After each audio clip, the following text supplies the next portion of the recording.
නව ඩොමෙක්ස් වැල්ලම් සහ විසබීජ අවම කර දින 3ක් දක්වා ටොයිලට් එක ෆ්‍රෙෂ්ව තමයි. ඩොමෙක්ස්.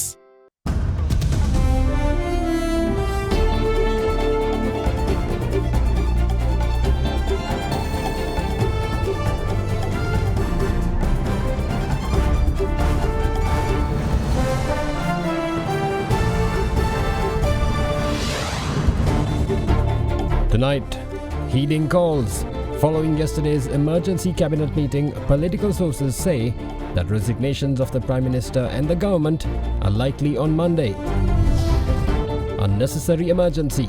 The diplomatic community in Sri Lanka expresses serious concerns over the President's emergency declaration. Targeting the innocent. UNICEF condemns the police's use of tear gas at yesterday's parliament protests that saw children affected. Fueling the crisis, the Ceylon Petroleum Corporation begins spot checks at filling stations after adulteration claims surface. All this and much more coming up tonight on First at 9, this Saturday, the 7th of May, 2022. Clear Ice Cool Menthol is horribalin thora lassana kes kalabak laba dei. Clear samagin than zero dandruff. From AdaDerana, this is AdaDerana First at 9. Live from Studio 24 in Colombo. Bring you the latest from across the island. This is First at 9 and I'm David Ebert. Now, last evening's emergency cabinet meeting chaired by President Gotabaya Rajapaksa has left many questions over the outcome, with differing statements being issued on the subject of whether Prime Minister Mahinda Rajapaksa has been asked to resign and also whether he will as well. However, today political sources confirmed that the focus of the meeting was on the subject of setting groundwork for a national government where the Prime Minister has been requested to step down. With that, sources say it is very likely that the Premier and his government will resign on Monday and allow a national government to address the country's crises. Meanwhile, the entire country has been awaiting with bated breath for news on the outcome of last evening's special cabinet meeting chaired by President Gotabaya Rajapaksa, where sources stated that he has made an official request to Prime Minister Mahinda Rajapaksa to step down.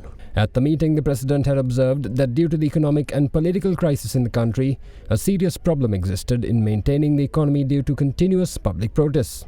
He had also pointed out that the situation has led to a serious threat to the economy due to a decrease in tourist arrivals and a risk of factories closing down. According to political sources, the President had stated strongly that the Prime Minister and government must resign due to their inability to act in the face of the crisis. At the meeting, Public Security Minister Prasanna Ranatunga had concurred with the President's decision, saying that the government politicians were facing a situation where they were unable to visit their electorates, with the country completely paralysed. He had also added that with the situation getting increasingly untenable, the government must resign and the task must be handed over to someone who can do it. However, Prime Minister Mahinda Rajapaksa had hit back, saying that he was not prepared to step down simply because protesters were demanding that he does. He added that he would be prepared to do so only if there was a political issue. Minister Dinesh Gunawardena and Vimalaveera Dissanayake had then endorsed the Prime Minister's stance, saying that the resignation of the Prime Minister was not the answer to the current issue, hence he should not have to resign. Following this, Finance Minister Ali Sabri had briefed the cabinet on the country's current economic situation, revealing that the country could only at present manage to borrow 2.9 trillion rupees. He added that if this sum could not be increased up to 4 trillion rupees, there would be a risk of the government being unable to pay state sector wages next month.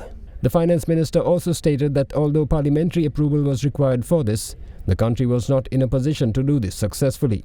Also speaking at the meeting, Minister Dr. Ramesh Patirana had agreed with the President's suggestion, saying that the government should be handed over to those who can get the job done. Health Minister Professor Chandajaya Sumana added that the only way to assuage the public, given the present incendiary situation, is for the government to resign.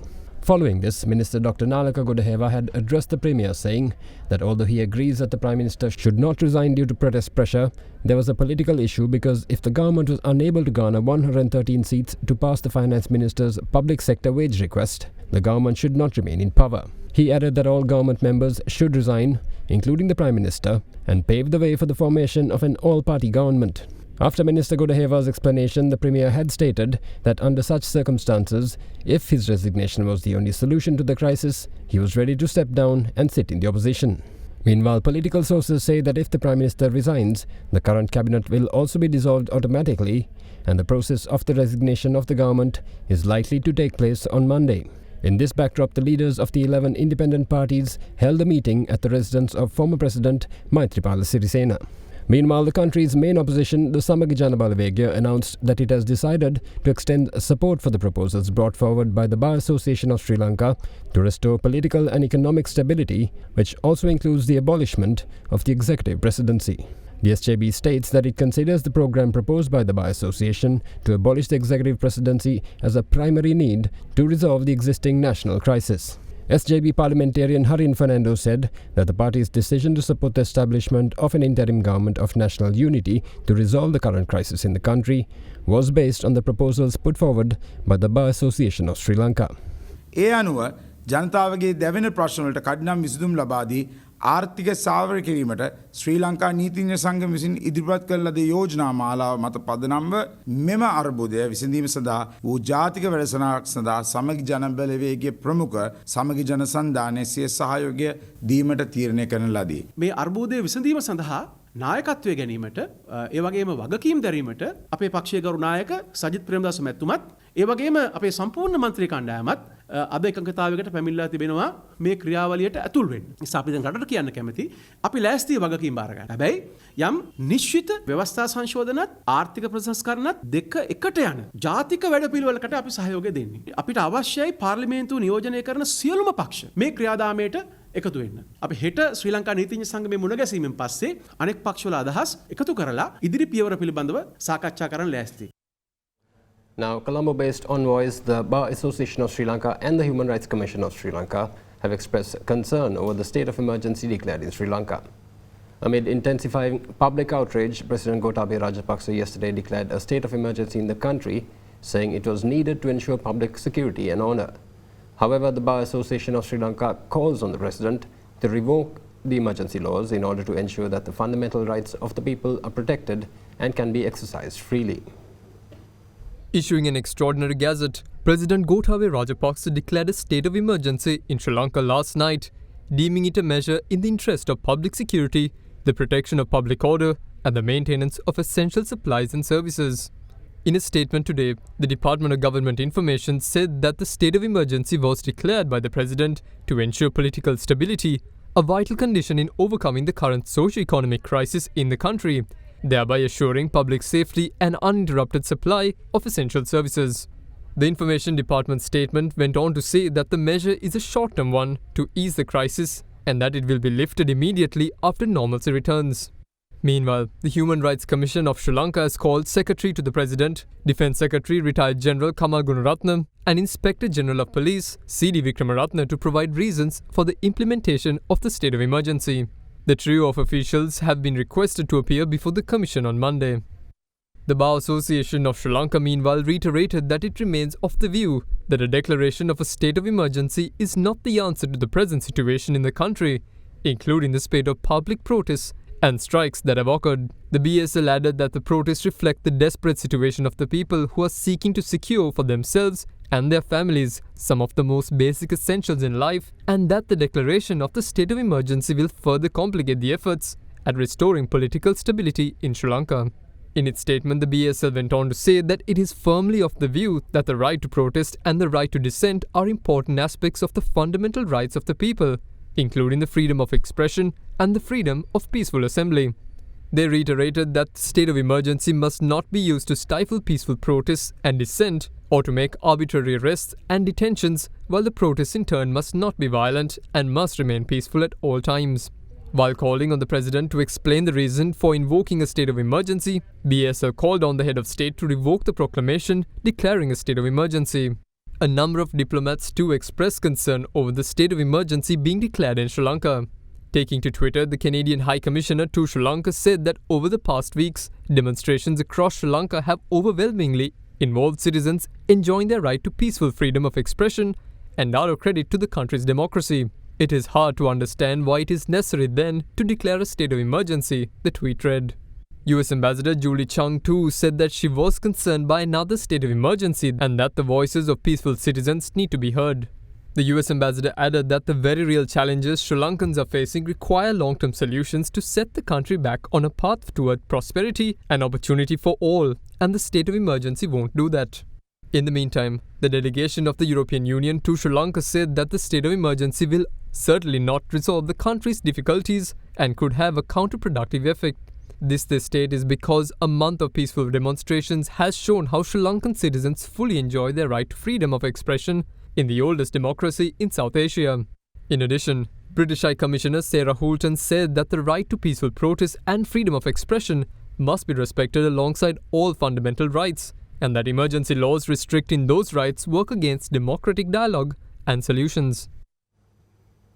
Meanwhile, a group of clergy representing the Buddhist, Catholic and Muslim communities are calling on the president to revoke his declaration of a state of emergency, citing the lack of any signs of a violent uprising in the country. At a media briefing this afternoon, the clergy condemned the emergency declaration, calling it a Hitleresque response to legitimate dissent. මේ ජනතාව දහසක් ප්‍රශ්න සිතේ දරාගෙන ජීවිතයට අවශ්‍ය මූලික පහසුකම් ඉල්ලා කෑ ගහනකොට ආණ්ඩුව හදන්නේ වෙඩි උණ්ඩ වලින් උත්තර දෙන්න. ඒ නිසා තමයි මේ හදිසි නීතිය සම්මත කරගන්නට යෙදුනේ. එසේ නම් පැහැදිලිවම කියනවා පාලකයින්ට අපි දැඩි ලෙස හෙලා දකිනවා පිළිකුලෙන් ප්‍රතික්ෂේප කරනවා. එයින් පේන්නේ ආණ්ඩුව යම් ආකාරයක දීර්ඝකාලීන හිට්ලර්වාදී විසඳුමකටයි මේ යන්න හදන්නේ. සියලු ආගම් එකතු වෙලා අද දවසේ ආණ්ඩුවට බල කර කියා සිටින්නේ වහාම මෙවැනි මර්ධනකාරී පිළිවෙත්වලට යන්නේ නැතුව ප්‍රශ්නයට නිවැරදි විසඳුම දෙන්න බංකර් හදාගෙන වැටවල් ගහගෙන හදිසි නීතියක් දාගෙන තව දවස් කීයක් ඉන්නද බලාපොරොත්තු. දැන් මේ රටේ කිසිම ප්‍රචණ්ඩකාරී කැරැල්ලක් නැහැ. මේ රටේ තියෙන්නේ ජනතාව වේදනාවෙන් පෝලිං වල ගත කරන කාල පරිච්ඡේදයක්.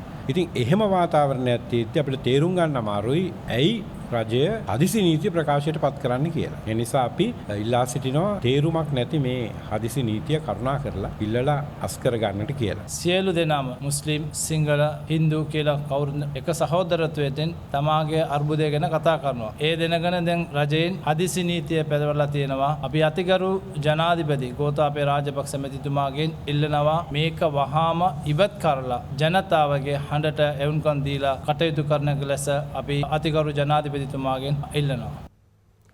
we'll be back with more local stories right after this short break. Do stay with us.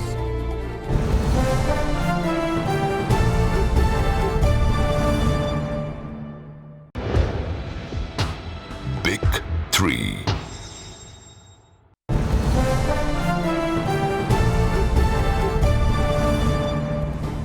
Welcome back. Now, following footage that circulated on social media of fuel diluted with water, the Ceylon Petroleum Corporation reassured that investigations have begun to ascertain whether there has been any attempt of fuel adulteration. However, the Ceylon Petroleum Corporation also assures that stocks of fuel undergo rigorous testing for quality assurance in accordance with international standards. Sri Lanka's dwindling forex reserves position continues to put severe pressure on the island's ability to make essential purchases, including pharmaceutical drugs, food and fuel.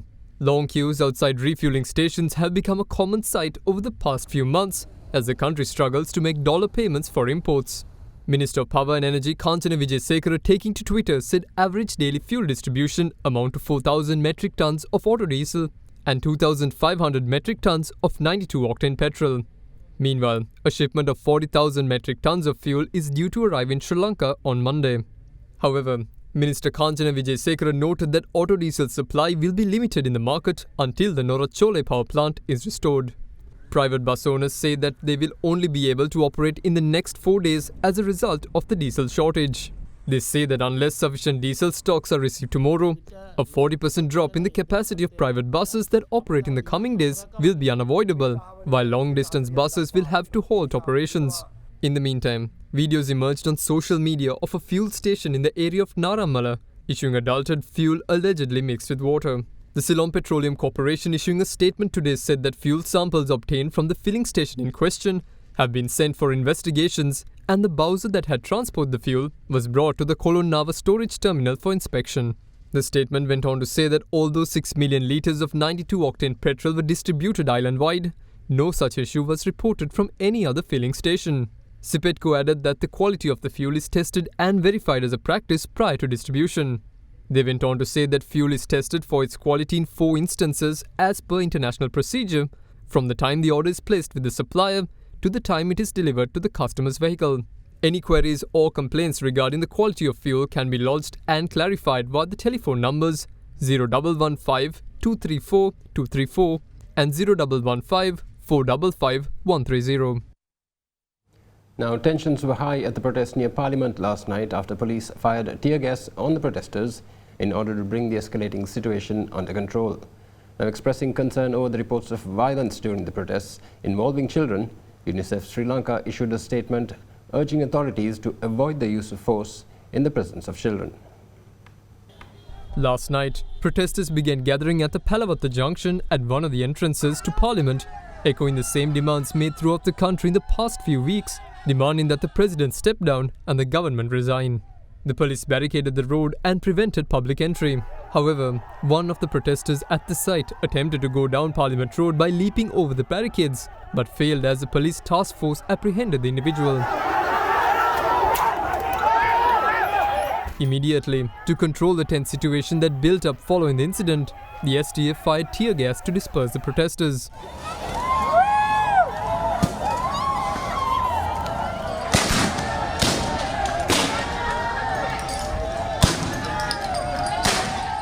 In response, some of the protesters pelted stones at the police and even threw back the canisters of tear gas at the police.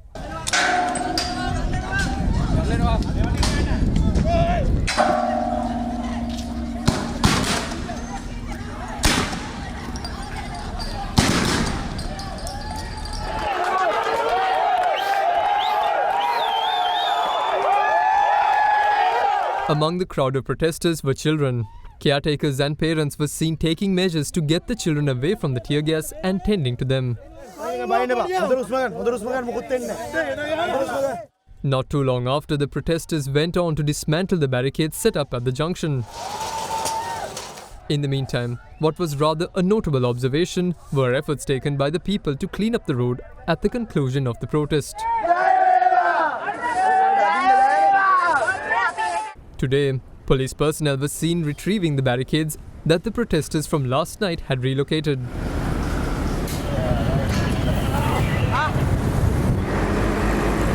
In the meantime, UNICEF Sri Lanka expressed concern over the reports of violence during protests involving children. A statement said all actors must guarantee the right to peaceful assembly and freedom of expression, including for children. UNICEF Sri Lanka went on to say that according to the Convention on the Rights of Child, children and adolescents have the right to participate and express their opinions on issues that affect them. They added that every adult must act with a sense of responsibility and avoid exposing children to all forms of violence, including during protests, and called on law enforcement agencies to avoid the use of force and ensure that fundamental guarantees for the protection of children remain applicable everywhere at all times. In the meantime, Parliament's Committee on Public Accounts questioned officials of the country's Ministry of Energy on why no progress has been made on the fuel and gas exploration in the Mannar Basin that could possibly help supply the country with gas and fuel for almost 60 years if properly utilized. In response, the officials have told the committee that it was difficult to find a reliable investor for the project and had added that the number of employees of the Sri Lanka Petroleum Development Authority was not sufficient to deal with this matter. Sri Lanka's failure to develop a formal program to explore oil and natural gas in the Mannar Basin was discussed at the meeting of the Committee on Public Accounts held in Parliament. The meeting was headed by Member of Parliament Lasantha Alagiyawanna, where the committee examined the Auditor General's report for the years 2018, 2019 and 2020 and the current performance of the Ministry of Energy. According to the findings of the Committee on Public Accounts in 2016, the Chief Accounting Officer had stated that there were about 5 billion barrels of fuel and about 5 trillion cubic feet of natural gas in the Mannar Basin, which is expected to be sufficient to meet the country's needs for about 60 years. He had also stated that the deposits could be used to increase the country's power supply to 1,130 kilowatts, and the natural gas production would bring approximately $200 billion to the country in various sectors within a span of 25 years. However, the committee questioned the officials present on their failure to explore the area and plan out a proper procedure to bring in revenue by commercially producing gas and fuel from the two deposits. The officials told the committee that it was difficult to find a reliable investor for the project and added that the number of employees of the Sri Lanka Petroleum Development Authority was not sufficient to deal with this matter. Further, the modernization and expansion of the Sabugaskanda oil refinery and the construction of a new refinery were also discussed at the meeting. According to the officials present, a feasibility study had been carried out to set up a new oil refinery at the Sabugaskanda site, to which the committee recommended that a report be submitted in this regard. AdaDerana, the humanitarian arm of TV Derana, organised its 54th medical camp in Anuradhapura today at the Mahagasweva Mahavidyalaya in Galenbinduru.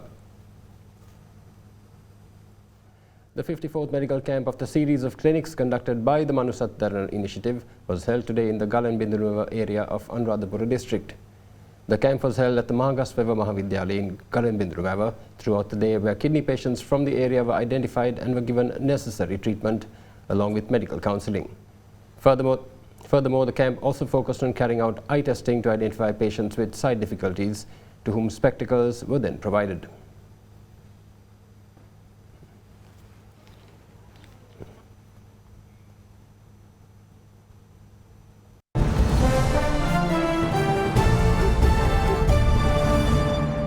Welcome back. Now, the protest at Goldface Green is about to go down in history tomorrow for becoming the first peaceful protest to be carried out for 1 month straight since it started. Meanwhile, tensions rose today as a group of protesters for and against the leader of the United National Party gathered outside his residence in Colombo. The protest at the Goldface Green will make history tomorrow when it becomes the first protest in Sri Lanka to have been carried out continuously for a month. The demands of the protesters have been continuous and the same since the protest began on the 9th of April. Today, a protest march was carried out by a group representing all 25 districts of the country. They had begun their march from the Fort Railway Station and joined the protest at the Goldface Green. In the meantime, the protest in front of the temple trees continued to gain traction. Meanwhile, another protest was staged outside the residence of the leader of the United National Party, Ranil Wickremesinghe, in Colombo. The protesters called for the UNP leader to step down from the party's leadership. Who's the traitor? Ranil the traitor! However, there was some tension at the protest site today after another group of protesters expressing support for the UNP leader made their way to the same location. In the meantime, there were anti-government protests worked off across the country today.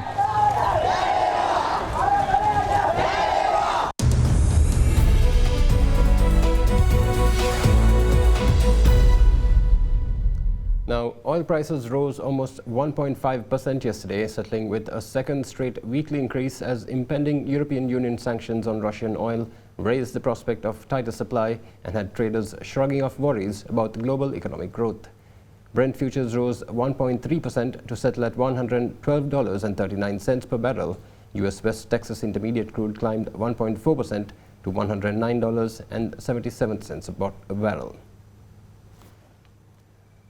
For the week, West Texas Intermediate gained about 5%, while Brent nearly 4% after EU set out an embargo on Russian oil as part of its toughest yet package of sanctions over the conflict in Ukraine. The EU is tweaking its sanctions plan, hoping to win over reluctant states and secure the needed unanimous backing from the 27 member countries. The initial proposal called for an end to EU imports of Russian crude and oil products by the end of this year. Ignoring calls from Western nations to hike output more, the Organization of the Petroleum Exporting Countries, Russia and allied producers stuck with its plan to raise its June output target by 432,000 barrels per day.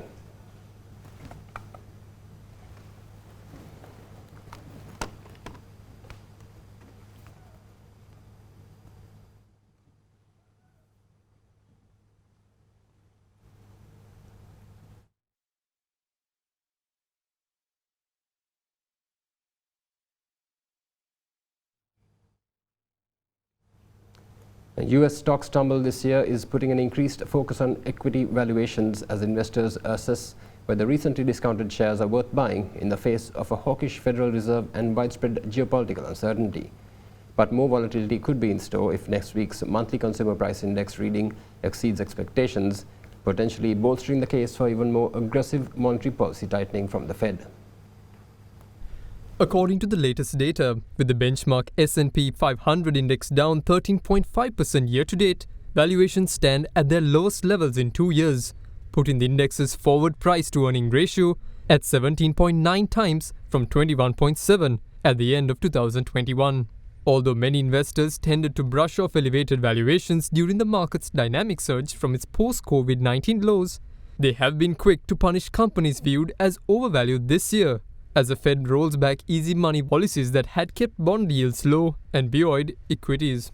While recently discounted valuations may boost stocks' appeal to some bargain hunters, other investors believe equities may not be cheap enough, as the Fed signals it is ready to aggressively tighten monetary policy to fight inflation, bond yield surge, and geopolitical risks, such as the war in Ukraine, continue rolling markets. While swings shook markets in the past week after the Fed delivered a widely expected 50 basis point rate increase and signaled similar moves to the meetings ahead as it tries to quell the highest annual inflation rates in 40 years, the index has declined for 5 straight weeks, its longest losing streak since mid-2011. And that's all the news we have for you tonight. We hope you join us again tomorrow at the same time. Good night.